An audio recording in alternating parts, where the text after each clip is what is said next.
Hello everybody, this is Pastor Green. We're doing another Bible study, 1 Samuel chapter 5. If you'd like me to come speak at your church or if you have any questions, you can email me at godsohman@gmail.com. So if we look at 1 Samuel 4, when it ended, it says that she named the child Ichabod, saying, "The glory is departed from Israel, because the ark of God was taken, and because her father-in-law and her husband." And she said, "The glory is departed from Israel, the ark of God is taken." If you remember correctly, Eli had his two sons go out there to fight the battle.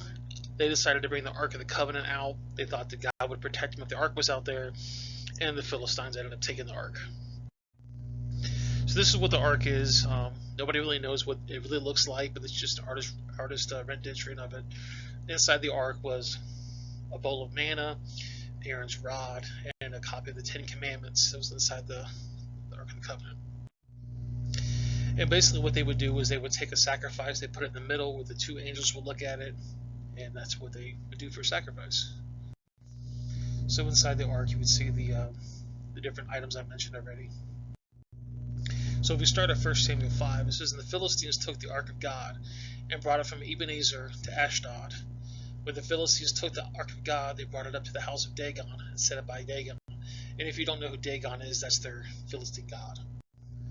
So you can see up here, they took it from Ashdod, which is right here in the middle, and they're going to move it all over the place in this chapter. There's Ashdod right there.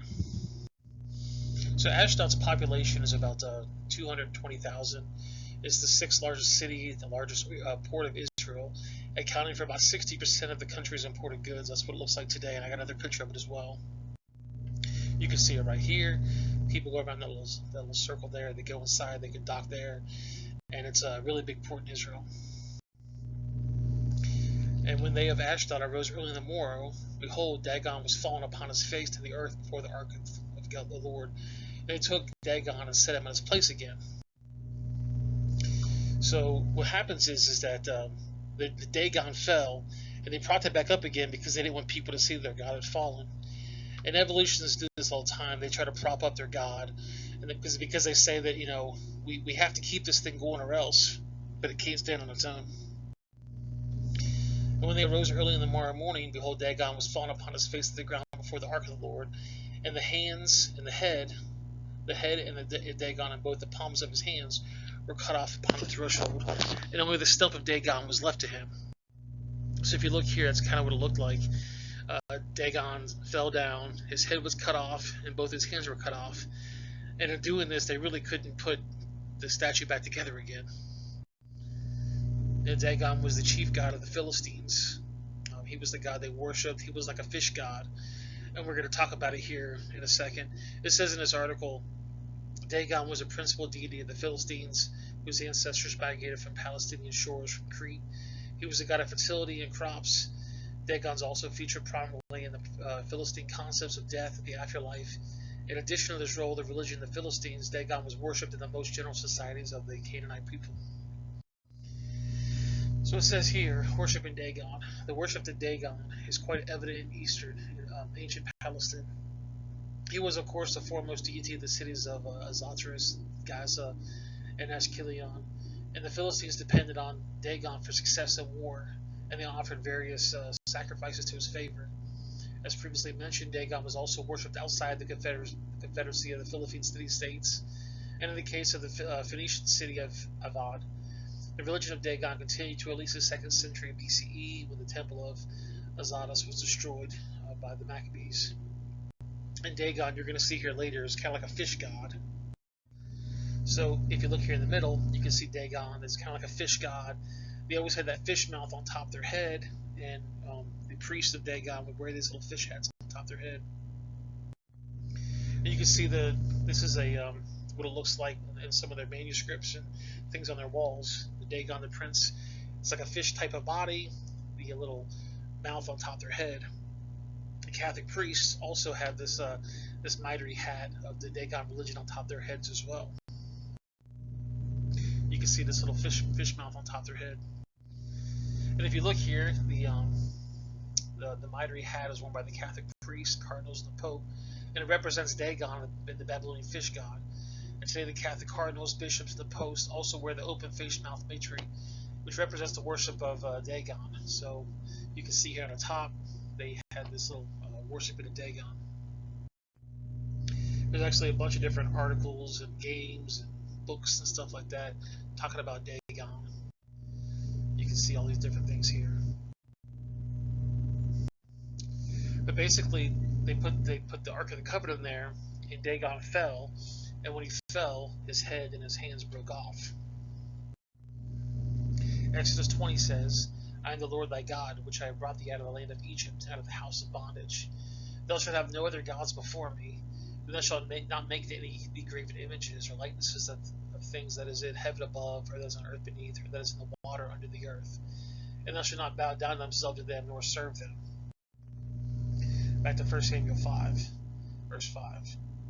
Therefore neither the priest of Dagon, nor any that came into Dagon's house, tread on the threshold of Dagon and Ashdod until this day.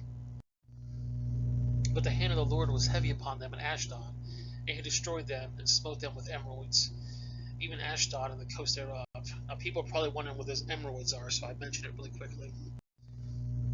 Emeralds, it says, is an ancient term for hemorrhoids, derived from the old French word of emerald, which was used in the common English term until the 19th century, after which was replaced in medicine by direct transliteration of the original Greek term, hemorrhoides. So basically, he gave them hemorrhoids, so their butts kind of hurt a little bit.